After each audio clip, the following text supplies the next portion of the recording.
নমস্কার বন্ধুরা, welcome back to my channel. চলে এসেছি আবারও একটা নতুন রেসিপি নিয়ে। আজকের রেসিপিটা হতে চলেছে সুপার ইয়াম্মি রেসিপি। আজকে আমরা বানাতে চলেছি স্প্যানিশ অমলেট।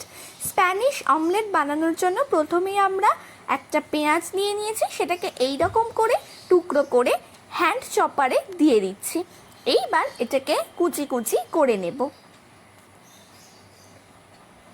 পেঁয়াজটা এইভাবে কোঁচানো হয়ে গেলে দুটো আলু আমরা এখানে নিয়ে নিচ্ছি, এটাকে গ্রেট করে নেব।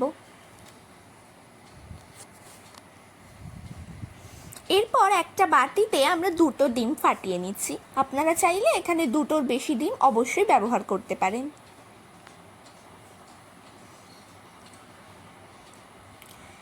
এই ডিমের মধ্যে আমরা গ্রেট করা আলুটা আর লঙ্কা কুচিটা দিয়ে দিলাম। এরপরে পেঁয়াজ কুচিটাও দিয়ে দেব। এবার এটাকে ভালো করে মিশিয়ে নেব।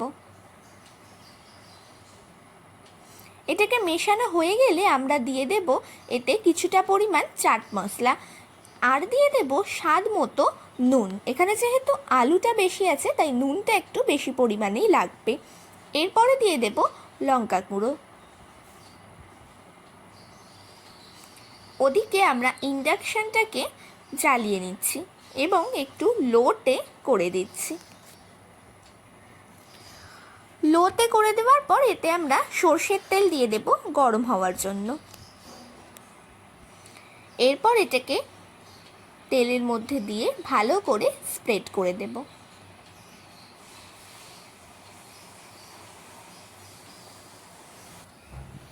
ওটা স্প্রেড করে দেওয়ার পর আমরা এটাকে ঢাকা দিয়ে দিচ্ছি। আলুটা তো একটু সেদ্ধ হওয়ারও প্রয়োজন আছে। এক পিঠটা ভাজা হয়ে গেলে আমরা থালায় ঢেলে অপর পিঠটাও উল্টে দিচ্ছি এবং আরও কিছুক্ষণ চাপা দিয়ে রাখছি। এই পাশটা হয়ে গেলে আমরা থালায় ঢেলে এটাকে গরম গরম সার্ভ করে দিচ্ছি।